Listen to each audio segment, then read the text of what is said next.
আসসালামু আলাইকুম রহমতুল্লাহ। প্রিয় শিক্ষার্থী, আশা করি তোমরা সবাই ভালো আছো।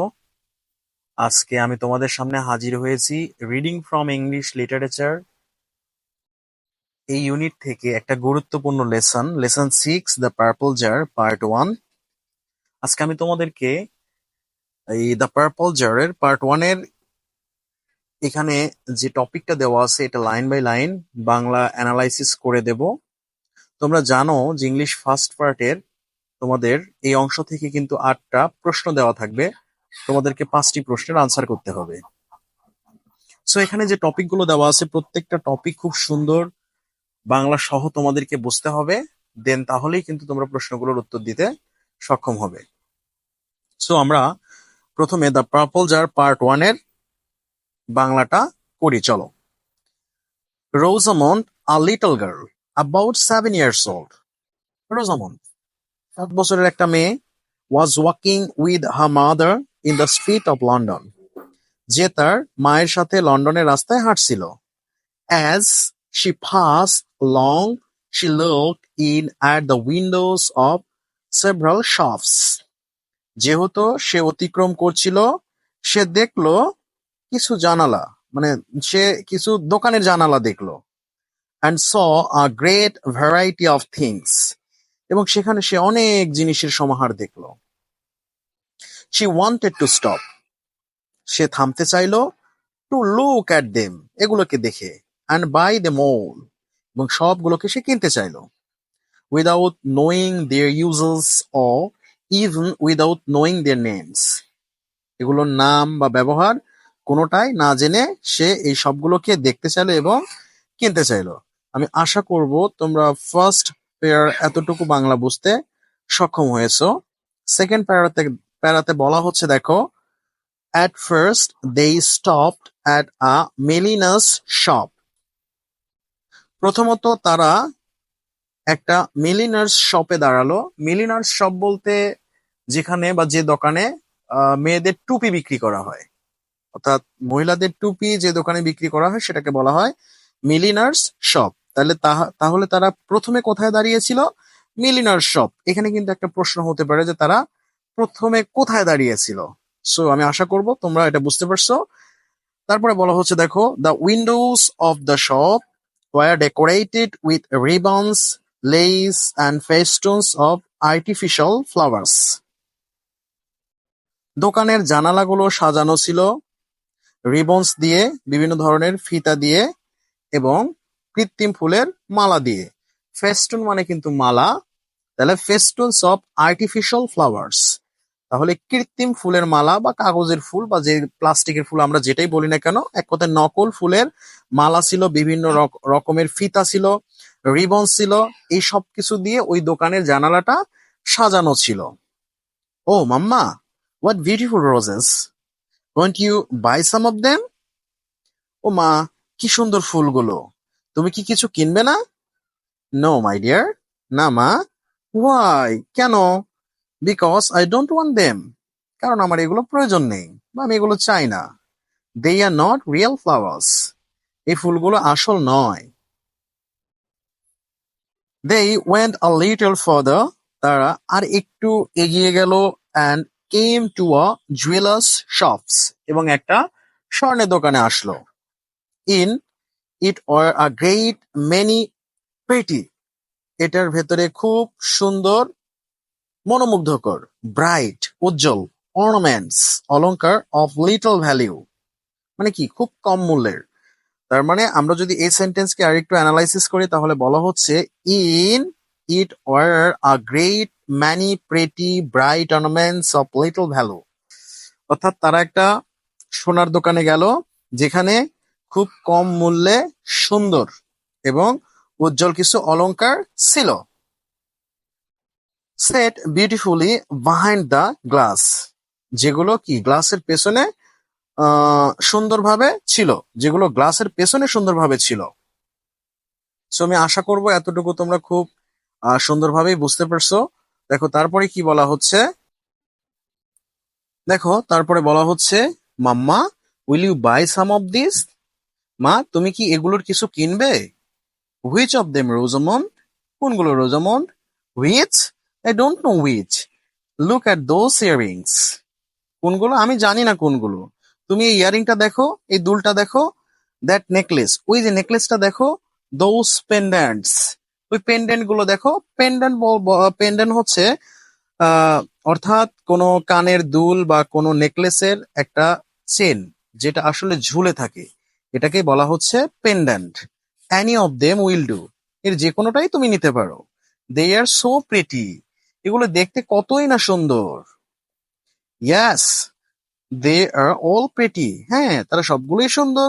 But of what use would they be to me, কিন্তু এগুলোর ব্যবহার আমার কাছে কি রোজামন্ড?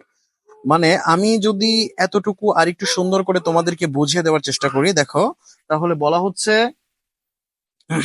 রোজামন্ড তার মাকে বলতেছে, মা তুমি কি এগুলোর কোনটা কিনবে না? তখন তার মা বলতেছে, কোনটা রোজামন্ড? রোজামন্ড বলতেছে যে কোনটা তা আমি বলতে পারবো না, কিন্তু তুমি এই কানের দুল, এই নেকলেস আর এগুলোর পেন্ডেন্ট গুলো দেখো, এগুলো কত সুন্দর, তুমি যে কোনোটাই নিতে পারো, এই সবগুলোই তো সুন্দর। তখন তার মা উত্তর করতেছে যে সবগুলোই সুন্দর, কথা ঠিক আছে, কিন্তু এগুলোর ব্যবহার কি আগে এগুলো জানতে হবে। দেখো তারপরে আমরা কি তারপরে আমরা একটু বোঝার চেষ্টা করি। I am sure mamma you will find some use, আমি নিশ্চিত মা তুমি এগুলোর ব্যবহার খুঁজে পাবে। If you only bought the first, যদি তুমি আগে এগুলো কেনো। But I would rather find out the use first, কিন্তু আমার আগে এগুলোর ব্যবহারটাই জানা উচিত। দো লিটল ডিসার্টেন্ট, যদিও কিছুটা মনক্ষুণ্ণ হলো, Rosamund kept on looking at the shops, Rosamund দোকানের দিকে লুকিয়েই থাকলো, and tried to persuade her mother to buy this or that, এবং রোজামন্ড তার মাকে কি এগুলো কেনার জন্য রাজি করাইতে থাকলো। মানে রোজামন্ড এই দোকানের দিকে তাকিয়েই থাকলো এবং সে তার মাকে এটা মানে কেনার জন্য, এই যে যে জিনিসগুলো সে দেখছে এগুলো কেনানোর জন্য সে একটা প্রচেষ্টা চালিয়ে গেল। Mamma, buckles are very useful things, please buy some. মা, এই বাকলস গুলো খুবই প্রয়োজনীয় জিনিস, এগুলো প্লিজ কিছু কেন। যে বাকলস বলতে বোঝানো হচ্ছে আংটা বা হুক টাইপের কিছু একটা, যেগুলো মূলত কোনো কিছু ঝোলানোর কাজে বা কোনো কিছু বাঁধার কাজে ব্যবহার করতে পারি, এটাই হচ্ছে বাকলস। তারপর দেখো বলা হচ্ছে I have a pair of buckles, আমার এক জোড়া বাকলস আছে। I don't need any now, আমার এখন প্রয়োজন নেই। So saying her mother walked on, এই কথা বলে তার মা হাঁটা দিল বা হাঁটতে শুরু করলো। এই হচ্ছে অল অ্যাবাউট রোজামন্ডের প্যাসেজ, অর্থাৎ দ্য পার্পল জার পার্ট 1। আমি আশা করব তোমরা এই দ্য পার্পল জারের পার্ট 1টা বুঝতে পারছো। তারপরে আমি একবার তোমাদেরকে সামারি করে বুঝিয়ে দিচ্ছি, দেখো, তাহলে তোমরা আরেকটু ভালো বুঝবে, কারণ সামারিটা আমাদের দরকার আছে বোঝার জন্য। দেখো বলা হচ্ছে রোজামন্ড একটা 7 বছরের মেয়ে যে তার মায়ের সাথে লন্ডনের একটা রাস্তায় হাঁটছিল। হাঁটার সময় সে কিছু দোকানের জানালা দেখতে পেল যেগুলো খুব সুন্দর করে সাজানো ছিল। এগুলো দেখে সে থামতে চাইলো এবং সে সেগুলোকে কিনতে চাইলো, যদিও সেগুলোর ব্যবহারও জানতো না আর এই জিনিসগুলোর নামও জানতো না। প্রথমত তারা একটা মহিলাদের টুপি বিক্রি করা হয় এরকম একটা দোকানে দাঁড়িয়েছিল। দোকানটা খুব সুন্দর করে সাজানো ছিল। কি দিয়ে সাজানো ছিল? বিভিন্ন ধরনের লেস, রিবনস এবং প্লাস্টিকের বা কাগজের ফুল দিয়ে সাজানো ছিল। তখন রোজামন্ড তার মাকে বলতেছে, মা দেখো এই ফুলগুলো কত সুন্দর, তাই না? এগুলো তুমি কিছু কিনবে না? তখন রোজামন্ডের মা বলতেছে, না মা, এগুলো কিনবো না। রোজামন্ড বলতেছে, কেন কিনবে না? তখন রোজামন্ডের মা বলতেছে যে আসলে আমি কিনবো না, তার কারণ হচ্ছে এই ফুলগুলো আসল নয়। যাই হোক, তারপর এই বলে তারা একটু এগিয়ে যায় এবং একটা সোনার দোকানে থামে। সোনার দোকানটা খুব সুন্দরভাবে সাজানো ছিল এবং এটার ভেতরে খুব উজ্জ্বল অলংকার ছিল এবং এগুলোর দাম ছিল খুবই কম। এগুলো এবং যে অর্নামেন্ট গুলো ছিল এগুলো একটা কাঁচের গ্লাসের পেছনে ছিল। তখন রোজামন্ড তার মাকে বলতেছে, মা তুমি কি এর ভেতরে কিছু নিবে না? তখন তার মা বলতেছে, কোনগুলো রোজামন্ড?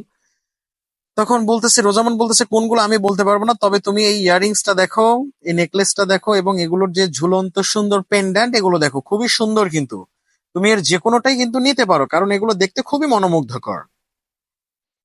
তার মাও তার কথায় স্বীকৃতি দেয়, হ্যাঁ এগুলো দেখতে সুন্দর, কিন্তু এগুলোর ব্যবহারটা কি আগে এটা জানতে হবে। তখন রোজামন তার মাকে বলে, তুমি আগে তো কেনো, তারপরে ব্যবহার তুমি এমনি জানতে পারবে।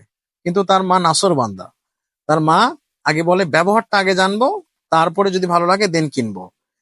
যাই হোক, এবারও রোজামন তার মাকে এই জিনিসগুলো কেনাতে ব্যর্থ হয়, কিন্তু সে তার প্রচেষ্টা চালিয়ে যায় এবং তার মাকে সে কি পারসুয়েট করতে চেষ্টা করতে, মানে রাজি করানোর জন্য সে প্রচেষ্টা চালিয়ে যায়।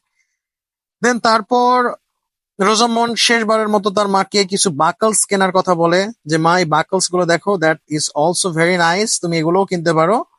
কিন্তু তার মা আগের মতো একই উত্তর দেয় যে এগুলো আমার আছে, আমার ইতিমধ্যেই এক জোড়া বাকলস আছে, এখন আমার নেই, এগুলো কেনার কোনো দরকার নেই। এই বলে তার মা হাঁটতে শুরু করে।